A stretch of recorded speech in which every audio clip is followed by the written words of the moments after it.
14절까지 말씀입니다.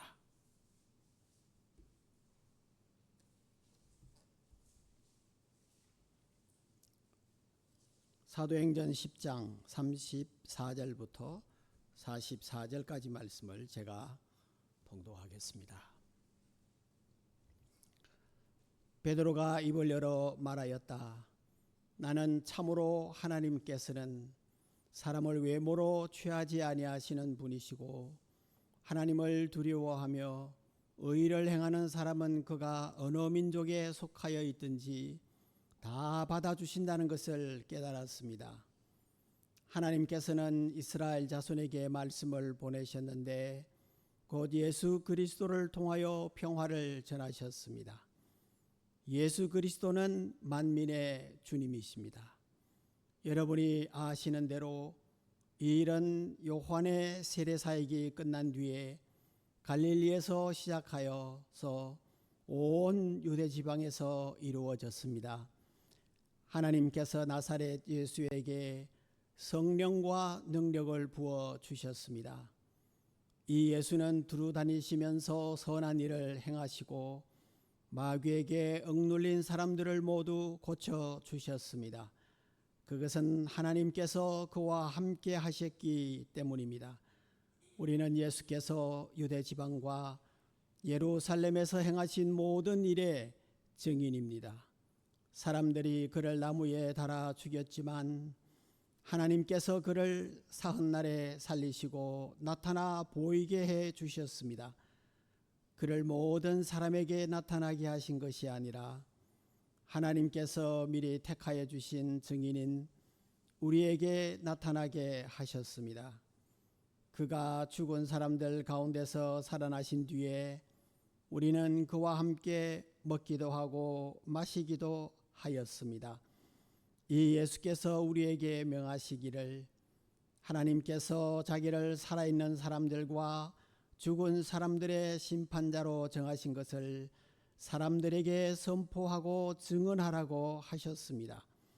이 예수를 두고 모든 예언자가 증언하기를 그를 믿는 사람은 누구든지 그의 이름으로 죄 사함을 받는다고 하였습니다. 베드로가 이런 말을 하고 있을 때에 그 말을 듣는 모든 사람에게 성령이 내리셨다. 아멘. 오늘 제가 봉독해드린 이 말씀은 베드로 사도의 설교입니다. 고넬료로부터 초청을 받아서 고넬료 가정에 와서 그들의 가족과 친지들, 가까운 사람들이 모여있는 자리에서 행한 설교입니다. 베드로가 나는 참으로 하나님께서는 사람을 외모로 가리지 아니하시는 분이시라는 것을 깨달았다고, 하나님을 두려워하며 의를 행하는 사람은 그가 어느 민족에 속하여 있든지 다 받아주신다는 것을 깨달았습니다. 베드로는 새로운 깨달음을 얻었습니다. 하나님의 택함받은 사도요, 또 가장 으뜸가는 사도요, 성령의 충만을 받아서 많은 기적을 행하기도 하였던 베드로였지만 그럼에도 불구하고 하나님께서는 그에게 새로운 것을 깨닫게 해 주실 필요가 있었습니다. 우리는 언제나 새로운 것을 깨달을 필요가 있습니다. 나는 이만하면 됐겠지라고 생각할 것이 아니라 나는 언제나 새롭게 깨달아야 할 것이 있다는 것을 생각하면서 겸손한 자세로 끊임없이 하나님을 알아가는 그런 지식을 사모해야 될 줄로 믿습니다. 베드로는 와서 나 유대인은 이방 사람들 당신들을 만나서 이렇게 이야기하는 것은 불법입니다. 그러나 하나님께서 말씀하셨기 때문에 거리낌 없이 왔습니다 라고 설교를 행했습니다. 저는 이 성서신학적으로 조금 궁금한 생각을 가지고 있습니다. 사도 베드로의 설교가 오늘 여기 제가 봉독해 드린 이 설교가 설교문 전문인지 아니면은 설교 내용을 요약해서 기록한 것인지, 제가 읽어보니까 베드로의 설교는 딱 2분이면 끝나요. 그런데 2분의 설교가 계속되는 순간에 성령께서 강하게 임하셔서 거기 앉아 설교를 듣는 사람들이 다 성령 충만을 받고 방언을 말하고 하나님을 높였다는 것입니다. 성령께서 급하셨는지 모르겠는데 베드로의 설교가 채 끝나기도 전에 놀라운 성령 강림의 역사가 나타났습니다.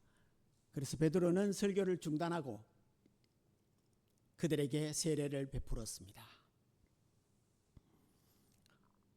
이 2분도 채 되지 않는 짧은 이 설교문 가운데 베드로는 예수 그리스도라는 말을, 혹은 예수 그리스도 혹은 예수라는 말을 7번 언급을 합니다. 그리고 우리 한국말에 대명사라는 게 있잖아요. 예수님, 그분은 하나님의 아들 그리스도시다 라고 대명사 그라고 라는 말을 쓸 수 있는데, 대명사를 사용해서 예수님을 가리키는 것이 8번 나옵니다. 그러니까 짧은 설교문 가운데서 예수 그리스도 혹은 예수라는 말을 15번 언급을 하고 있습니다. 우리 그리스도의 복음의 중심은 예수 그리스도이신 것을 믿습니다. 43절 말씀에 이 예수를 두고 모든 예언자가 증언하기를 그를 믿는 사람은 누구든지 그의 이름으로 죄 사함을 받는다고 하였습니다. 예수님에 대하여 여러 가지 몇 가지 얘기를 하고 43절 이 말씀은 베드로 설교의 결론이라고 볼 수 있고 가장 핵심이라고 볼 수 있습니다. 이 예수를 두고 모든 예언자가 증언하기를 그를 믿는 사람은 누구든지 그의 이름으로 죄 사함을 받는다. 누구를 믿는다고요? 그를. 어떻게 한다고요? 믿는 사람. 그리고 누구든지 예수의 이름으로 죄 사함을 받는다. 한 문장이지만 대단히 중요한 내용들이 여러 가지 포함되어 있습니다. 베드로는 사도의 권위로 이 말을 하는 것이 아니라 이 예수를 두고 모든 예언자가 증언하기를, 이 예수를 두고 모든 예언자들이 증언했다는 것입니다. 증언했다는 거예요. 확실히 선포했다는 것입니다. 무엇을? 그를 믿는 사람은 누구든지 그의 이름으로 죄 사함을 받는다고. 이 하나의 문장으로 우리는 모든 기독교 사상을 요약했다고 말할 수 있습니다. 기독교 교리를, 우리의 신앙의 내용을 한 줄로 요약했다고 생각할 수 있겠습니다. 그런데 이 말을 하고 있을 때 그 말을 듣는 모든 사람에게 성령이 내리셨다. 이방 사람들이 방언으로 말하기 시작했고 하나님을 높이 찬양하였습니다. 이 현상은 오순절날 다락방에서 120명의 성도들에게 임하였던 성령께서 처음으로 강림하셨던 그 현상과 조금도 부족함이 없는 동일한 현상이었습니다. 우리는 오늘 이 베드로의 짧은 설교를 통해서 많은 주제를 두고 얘기할 수 있고 말할 수 있지만 저는 한 가지 여러분들과 함께 나누려고 합니다. 그것은 무엇인가?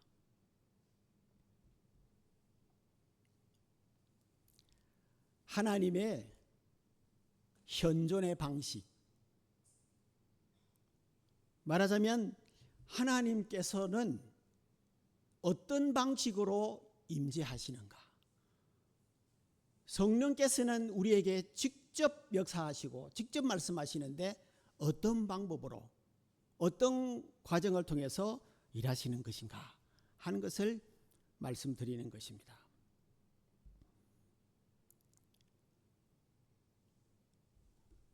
베드로가 와서 우리가 한 가지 분명한 사실은 베드로가 와서 그들에게 설교를 하지 않았더라면 그들은 성령을 받고 구원을 받는 일이 일어나지 않았을 것입니다. 고넬료의 친척들과 가까운 친구들이 성령의 은혜를 체험할 수 있었던 것은 베드로의 설교가 있었기 때문입니다. 하나님께서 여기에서 우리는 하나님께서 일하시는 하나의 법칙, 영적인 원리를 발견할 수가 있습니다. 하나님께서는 고넬료에게 또 그 친지들에게 성령을 주시려고 하실 때 직접 성령을 주시지 않았습니다. 천사를 보는 환상을 경험했지만 고넬료가 경험한 환상은 베드로를 초대해서 베드로의 말을 들으라, 여기까지만 천사를 통해서 말씀하셨습니다. 천사가 복음을 믿으라 하면서 천사가 고넬료에게 복음을 전하지는 않았습니다. 베드로를 초대해서 베드로의 말을 들으라, 여기까지만 말했고 고넬료는 사람을 보내서 베드로를 초대해서 그리고 베드로의 설교를 듣게 되었던 것이죠. 베드로를 초청해서 말씀을 들으라는 지시를 고넬료가 받았습니다. 베드로가 도착했을 때 고넬료는 베드로에게 이렇게 말합니다. 이렇게 와주시니 고맙습니다. 지금 우리는 주님께서 당신에게 지시하신 모든 말씀을 들으려고 다 같이 하나님 앞에 모여 있습니다.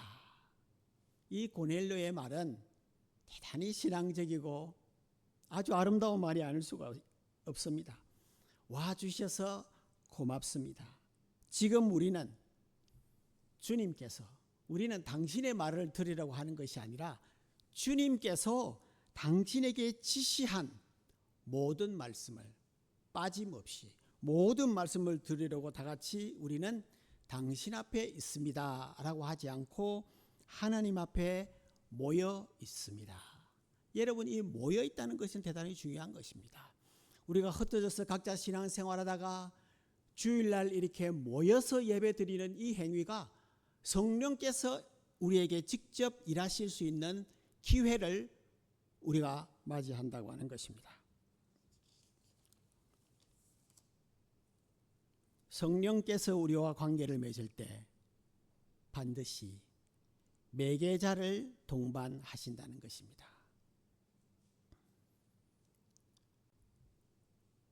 고넬료 가족들은 직접 성령을 받았습니다. 성령께서 직접 임하셨습니다. 성령께서 그들의 입을 열어 방언을 말하게 하고 그들의 마음을 감동시켜서 하나님을 극진히 찬양하게 했습니다. 이것은 분명히 성령께서 직접 하신 일입니다. 그런데 누구를 통하여? 베드로의 설교를 통하여. 우리는 하나님께서는 우리에게 직접 역사하십니다. 성령께서 우리에게 직접 감동을 주시고 우리를 변화시키십니다. 그런데 성령께서 일하시는 방식에 있어서 반드시 매개자를 사용하신다는 것입니다. 성령께서 우리와 관계를 맺을 때 매개자를 필요로 한다라는 것을 우리가 이 말씀을 통하여 알 수가 있고 또 이 영적인 원리를 우리의 마음에 새겨서 신앙생활을 할 때 올바른 은혜의 생활을 하게 될 줄로 믿습니다. 하나님께서는 예수 그리스도를 통하여 우리를 구원하십니다.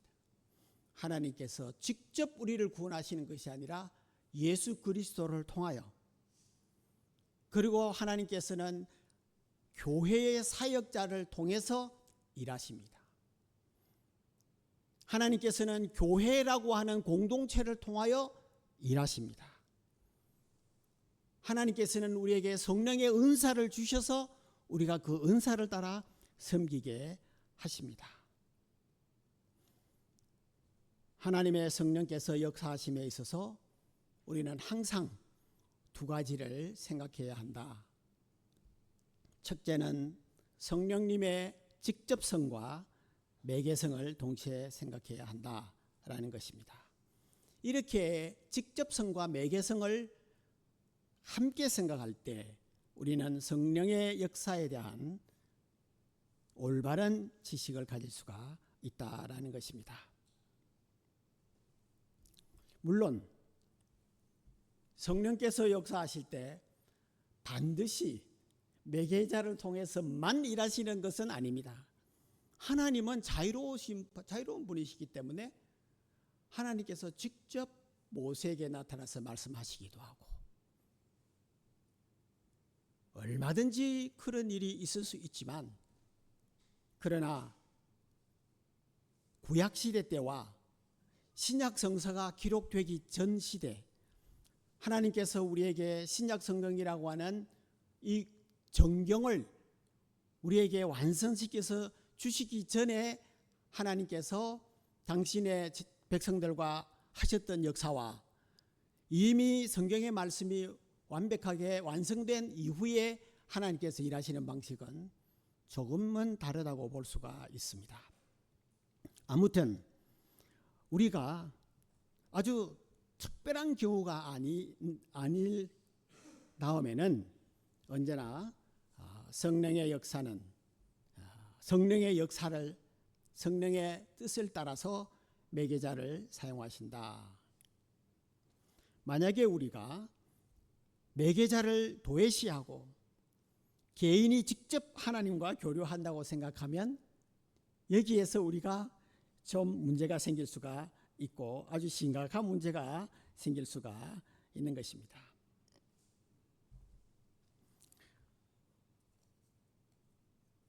바울이라는 인물이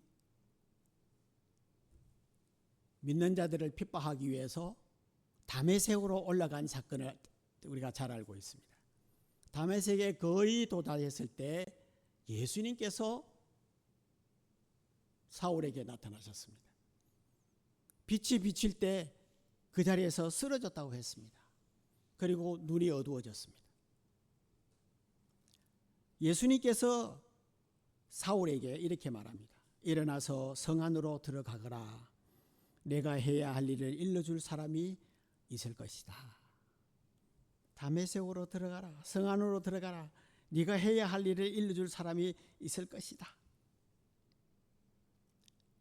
사람들의 손에 붙들려서 다메섹에 들어갔을 때 준비된 아나니아, 예수님께서 아나니아에게 미리 이야기해 주었습니다. 사울을 만나서 도와주라고. 그래서 사도행전 9장 6절 말씀을 보시면 아나니아가 사울에게 손을 얹고 형제 사울이여, 그대가 오는 도중에 그대에게 나타나신 주 예수께서 나를 보내셔서 그것은 그대가 시력을 회복하고 성령으로 충만하게 되도록 하시려는 것이요 하면서 안수하며 기도했을 때 눈에 비늘이 벗어지고 다시 보게 되고, 그리고 힘을 얻어서 다시 음식을 먹고 이제 그 제자들과 함께 교제하는 그런 것을 우리가 잘 알고 있습니다. 이런 하나의 예인 것이죠. 하나님께서 사울, 핍박하는 사울, 변화되기 전에 사울에게 하나님께서 역사하실 때 아나니아라고 하는 인물을 통하여 역사하셨다라고 하는 것입니다.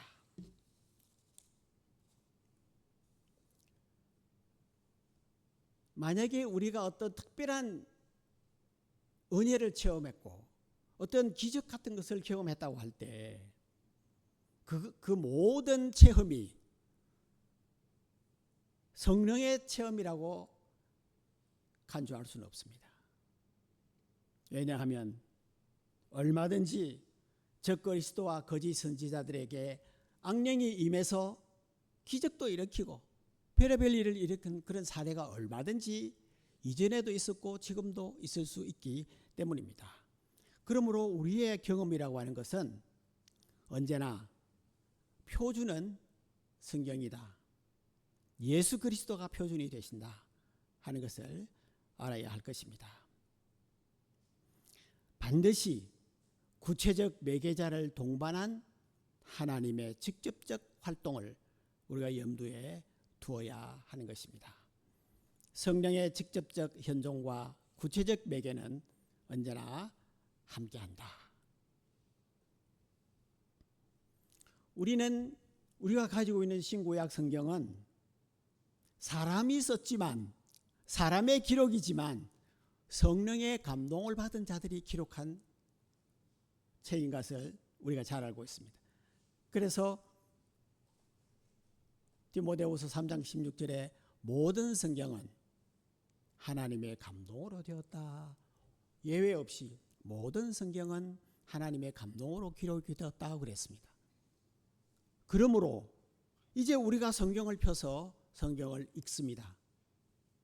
성경을 읽을 때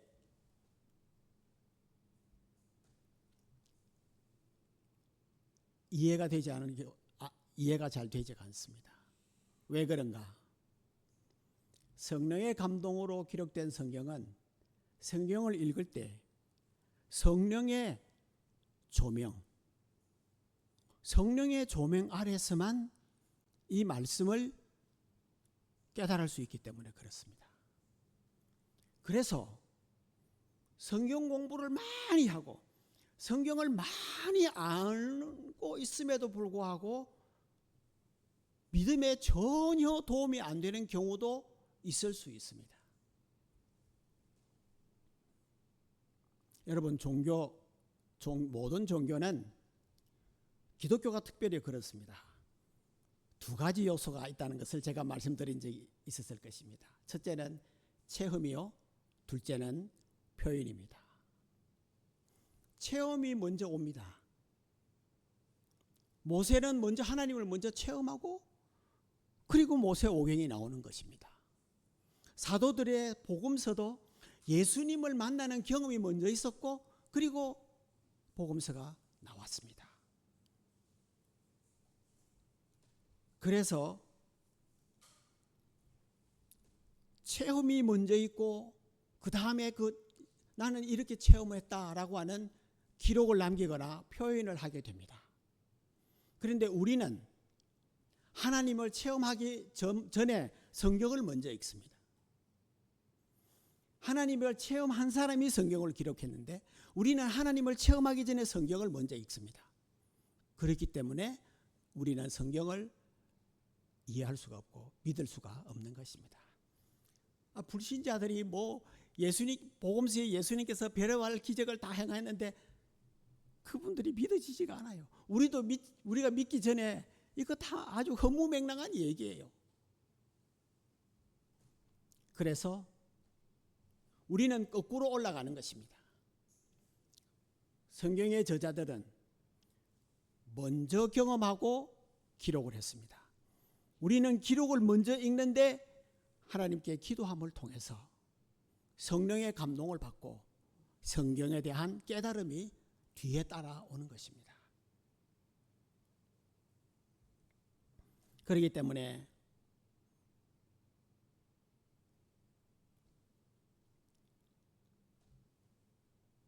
성경이 되었든지 예배가 되었든지 성찬식이 되었든지 하나님께서 우리에게 베푸시는 은혜의 방편, 은혜의 수단을 우리에게 많이 제공하셨습니다.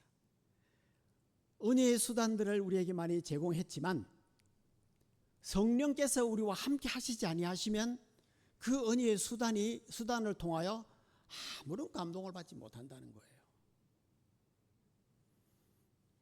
성찬 예식이라고 하는 우리가 예식을 갔는데 예수님께서 친히 제정하신 것입니다. 떡과 잔을 우리가 먹고 마실 때 아무런 감동 없이 그냥 하니까 나가서 먹고 들어오면은 아무런 감동이 없는, 그냥 교회에서 하니까 그냥 참여만 하는, 형식적으로 참여하는 것만으로 끝날 가능성이 얼마든지 있습니다. 하나님께서는 우리에게 매개체만 주신 것이 아니라 함께 성령의 감동을 함께 주시기를 원하십니다. 그러므로 우리는 그 매개를 통해서 하나님의 은혜를 기대하고 구하고 바라고 믿는 믿음이 합치되어야 한다는 것을 우리가 잊지 말아야 합니다.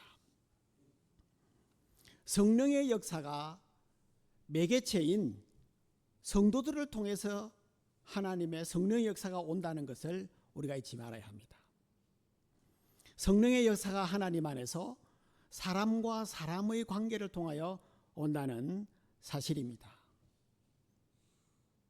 그래서 우리가 사도신경을 고백할 때 성령의 교제를 믿습니다 라는 고백을 합니다. 이 고백은 우리 성도 간의 교제 가운데 하나님께서 임하심을 믿습니다 라는 고백인 것입니다. 아우구스티누스는 성령을 교회의 영혼이라 그랬습니다. 우리 인간에게 영혼이 있듯이 교회에도 영혼이 있다. 성령께서 우리 가운데 운행하시면서 우리가 서로를 통하여 은혜를 주고 받는다는 것입니다. 내가 당신에게 은혜를 끼치는 이 위해서 성령의 감동을 위해서 내가 매개체가 되고, 당신이 매개체가 되어 하나님의 은혜를 내가 경험하게 된다는 것입니다. 우리 성도들은 각자가 성령의 임재를 위한 매개체가 된다는 것을 우리는 기억해야 합니다. 예배 인도자를 통해서, 기도 담당자를 통해서, 찬양대원을 통해서, 반주자를 통하여, 그 매개체를 통하여 성령께서 내 가슴에 임하는 것입니다. 성령의 은총과 성령의 임재를 이러한 매개체를 통하여 우리가 경험하게 된다라고 하는 것을 우리가 잊지 말아야 할 것입니다.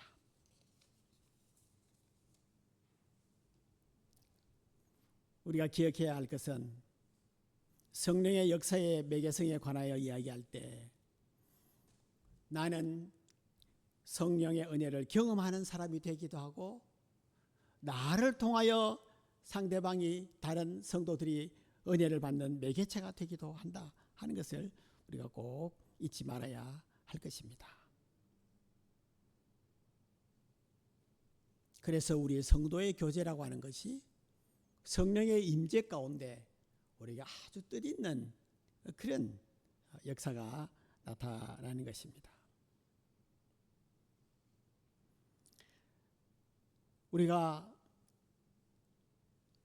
신앙생활을 할 때 우리가 눈에 보이는 성화라든가 십자가라든가 촛불이라든가 이런 성물을 통해서 성령께서 그 물건들을 매개체로 하여 우리에게 감동을 주시는 것이죠.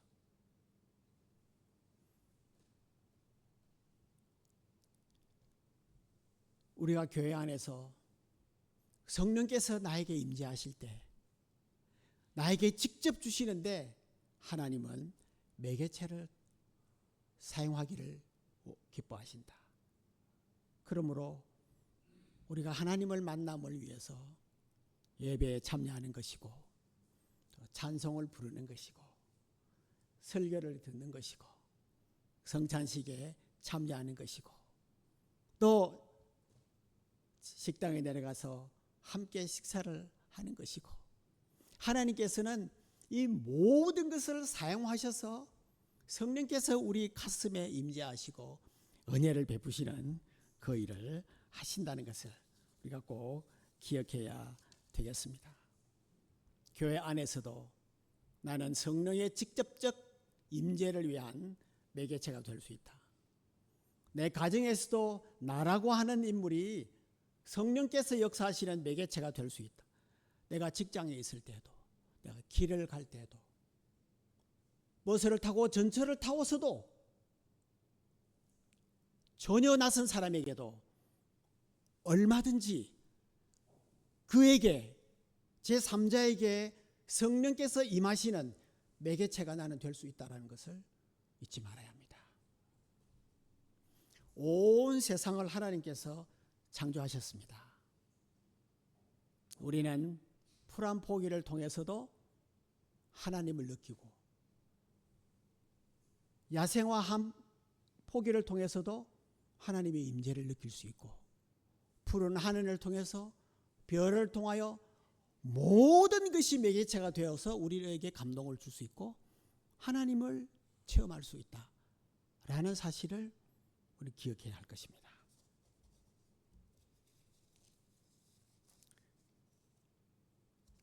그러므로 우리가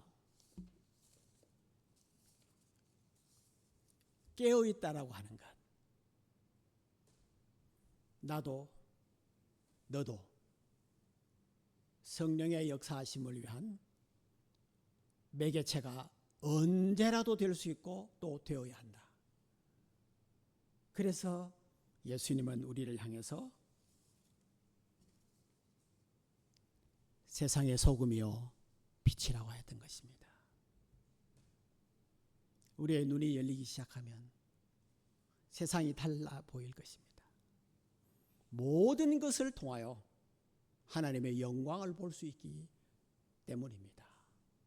하나님은 모든 것을 매개체로 하여 성령의 임재와 하나님 체험을 우리에게 허락하시기를 원하십니다. 이제 말씀을 맺기 전에 베드로 34절 말씀을 보시면 베드로가 입을 열어 말하였다 그랬습니다. 저는 이 성경 표현을 보고 조금 의아하다 이런 생각을 했습니다. 왜 굳이 입을 열어 라는 말을 했을까요? 말을 하려고 하면은 입을 열어서 말하는 게 당연하잖아요. 입국 다물고 어떻게 말을 해요? 입국 다물고 어떻게 설교를 합니까? 그런데 베드로가 입을 열어 말하였다.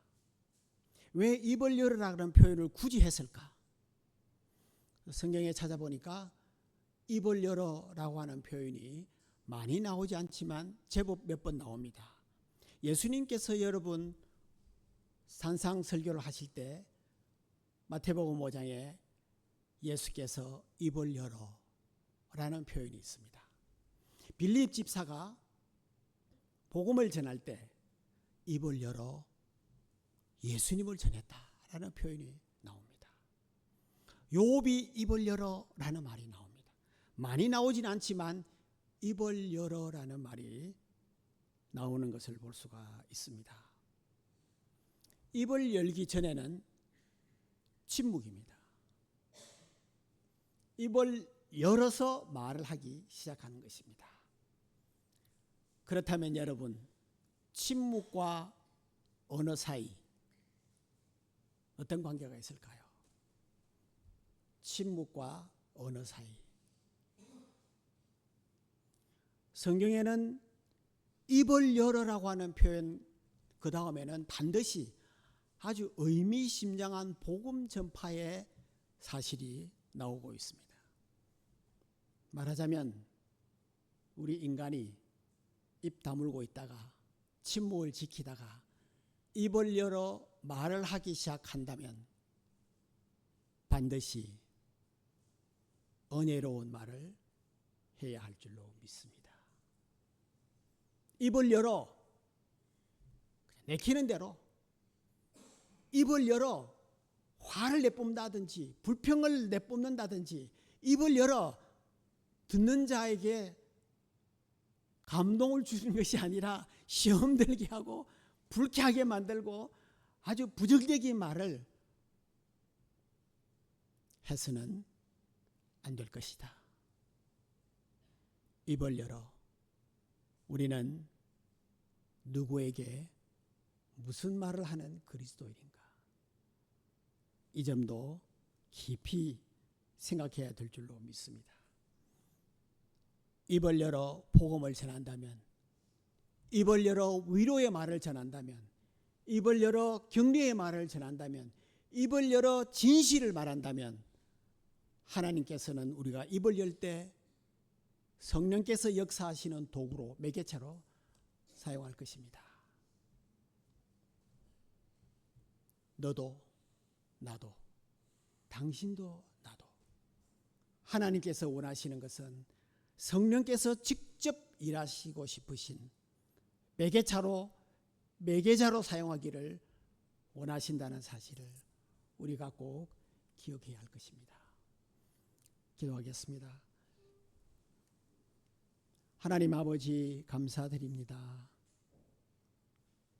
베드로가 고넬료의 가정에 초청받아 복음의 말씀을 전했을 때 성령께서 강림하셔 그들이 구원을 받고 성령 충만한 은혜를 받아 그들의 삶이 변화되었던 것처럼 우리는 하나님께서 허락하시는 많은 매개체를 통하여 하나님을 더 알아가고 하나님을 더욱 경험하며 살아가는 저희들이 되게 하여 주옵소서. 예수님 이름으로 기도합니다. 아멘.